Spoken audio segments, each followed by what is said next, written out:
दूसरा नियम, इसे आकर्षक बनाएं।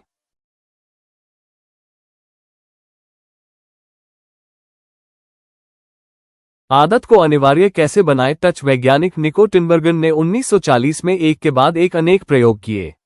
इन प्रयोगों ने इस बात को लेकर हमारी समझ में क्रांतिकारी बदलाव ला दिया कि आखिर क्या हमें प्रेरित करता है। वे उत्तरी अमेरिका में पाए जाने वाले स्लेटी और सफेद रंग के पक्षी मुर्गी पर शोध कर रहे थे।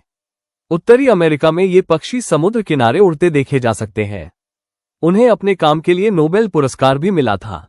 इन वयस्क पक्षियों की चोंच पर लाल बिंदी रहती है और टिनबर्गन ने देखा कि जब नए बच्चे होते हैं और उन्हें भूख लगती है तो वे अपनी मां की चोंच की इस लाल बिंदी पर चोंच मारते हैं।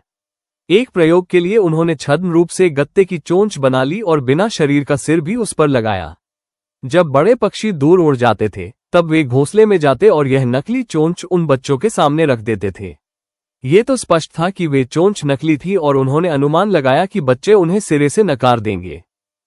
हालांकि जब इन बच्चों ने कार्डबोर्ड की चोंच पर लाल बिंदी देखी तो उन्होंने चोंच मारना शुरू कर दिया जैसे वो उनकी मां की चोंच हो। इससे स्पष्ट हो चुका था कि वे लाल बिंदी को प्राथमिकता देते हैं, जैसे कि उन्हें जन्म से पहले आनुवांशिक रूप से ही इसकी शिक्षा मिल चुकी हो।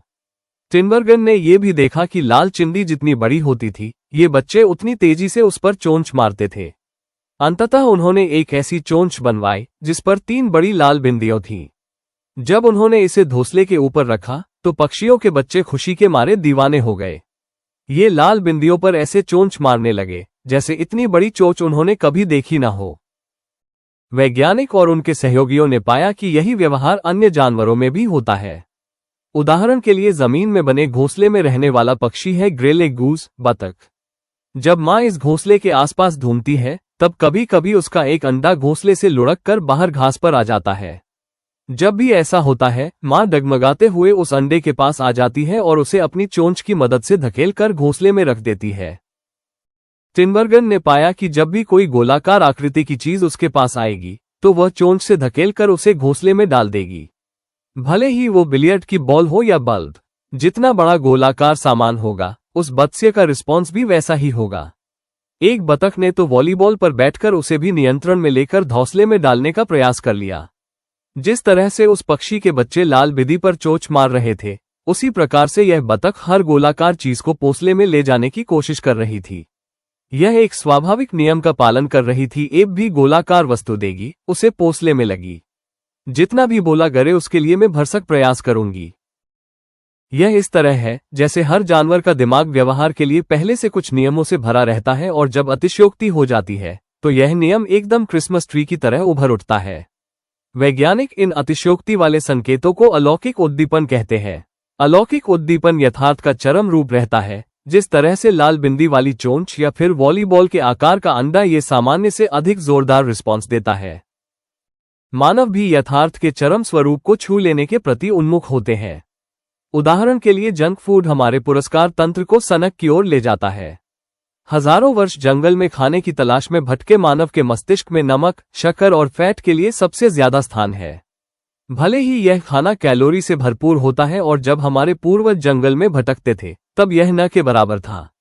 जब आपको पता नहीं होता है कि अगला भोजन कब मिलने वाला है तो आप जितना हो सके उतना खा लेते हैं। जीवन बनाए रखने के लिए यह अच्छी रणनीति मानी जाती है।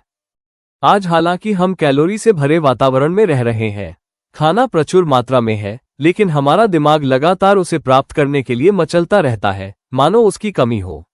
ज्यादा नमक, शक्कर और फैट का हमारे शरीर को कोई लाभ नहीं है, लेकिन उसकी ललक हमें वो करने पर विवश करती है क्योंकि दिमाग के रिवॉर्ड सेंटर पिछले 50,000 वर्षों में बदले नहीं है। आधुनिक खाद्य उद्योग विकास से परे उद्देश्य के लिए हमारी पाषाणकालीन प्रवृत्ति को खींचने पर चल रहा है। फूड साइंस का प्राथमिक लक्ष्य ऐसे उत्पाद बनाना होता है जो उपभोक्ताओं के लिए आकर्षक हो।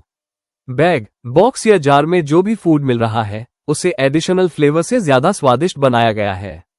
कंपनियां लाखों डॉलर केवल इसलिए खर्च कर रही हैं ताकि आलू के चिप्स में ऐसा कुरकुरापन मिले या फिर सोडा में इतनी सनसनाहट मिले कि वो लोगों के संतोष की सीमा को स्पर्श कर जाए। सभी विभाग इसमें लगे हैं कि किसी तरह से उत्पाद आपके मुंह में जाकर एक फील ले आए। ऐसी क्वालिटी को ओरो सेंसेशन कहते हैं। उदाहरण के लिए फ्रेंच फ्राइज में इसका अच्छा तालमेल है, बाहर से गोल्डन ब्राउन और क्रची और अंदर से हल्का और मुलायम। प्रसंस्करण से बने कुछ खाद्य पदार्थ हमारे स्फूर्त विरोधाभास को उभारते हैं।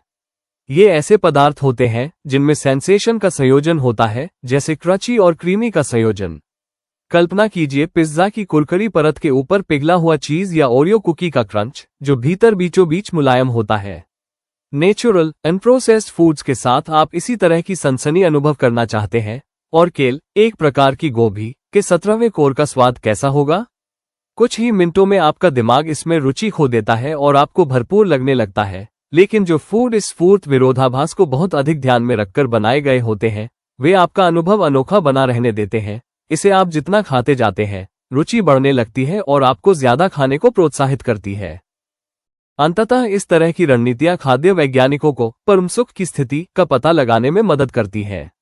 ये हर उत्पाद पर लागू होता है। नमक, शक्कर और फैट का कुछ कुछ मिश्रण करके जो बनाया जाता है, वो आपके दिमाग को उत्तेजित कर देता है और आप बार बार उसे खाने की इच्छा रखते हैं।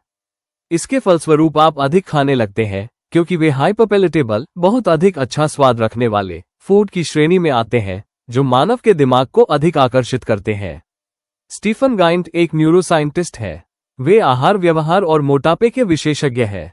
वे कहते हैं, हमारी स्वयं की कमजोरियों का फायदा उठाने में हम बहुत निपुण हो गए हैं। आधुनिक खाद्य उद्योग और उसके नतीजे में अधिक खा लेने की आदत व्यवहार में बदलाव के दूसरे नियम इसे आकर्षक बनाने का उदाहरण है। जितना आकर्षक अवसर होगा, उतनी ही जल्दी इसकी आदत बनती जाएगी। अपने आसपास देखिए, हमारे पूर्वज जो दुनिया हमें देकर गए थे, उससे बहुत ऊपर और आकर्षक दुनिया हमारा समाज बना चुका है। स्टोर्स में पुतले अतिरंजित तरह से बनाए जाते हैं। उनके कूल्हे स्तन आकर्षक इसलिए बनाए जाते हैं ताकि वस्त्रों को बेचा जा सके। सोशल मीडिया पर लाइक्स और प्रशंसा कुछ ही मिनटों में मिल जाती है, भले ही ऑफिस या घर में हमें नहीं मिलती हो। ऑनलाइन अश्लील सामग्री उत्तेजक दृश्य वाली होती है, जिसकी वास्तविक जीवन में प्रतिकृति असंभव रहती है।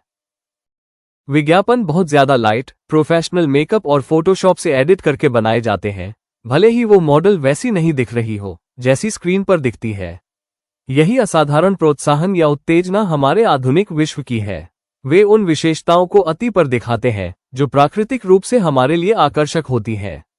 इसी कारण से हमारी प्रकृति दीवानेपन तक चली जाती है, जो शॉपिंग, सोशल मीडिया, अश्लील साइट्स देखने, खाने आदि की अतिरंजित आदतों और कई अन्य की ओर हमें धकेल देती है। यदि इतिहास एक मार्गदर्शक के रूप में कार्य करे, तो भविष्य के अवसर आज की तुलना में अधिक आकर्षक होंगे।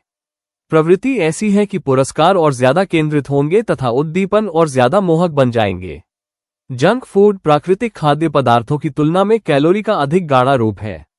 बियर की तुलना में हार्ड शराब अल्कोहल का अधिक केंद्रित रूप है। जंक फूड में प्राकृतिक आहार की बजाय अनेक प्रकार की कैलोरीज को डाला जाता है। बोर्ड गेम्स की बजाय वीडियो गेम्स अधिक केंद्रित करने वाले रहते हैं।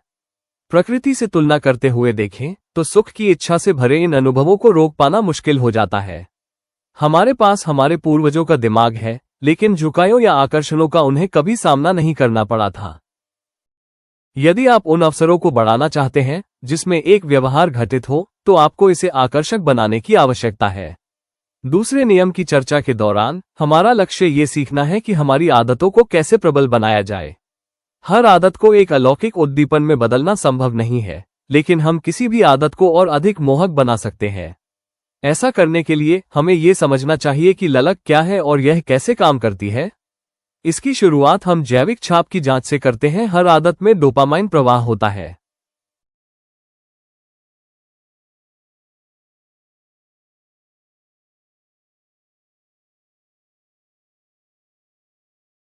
Benefits of reading a book.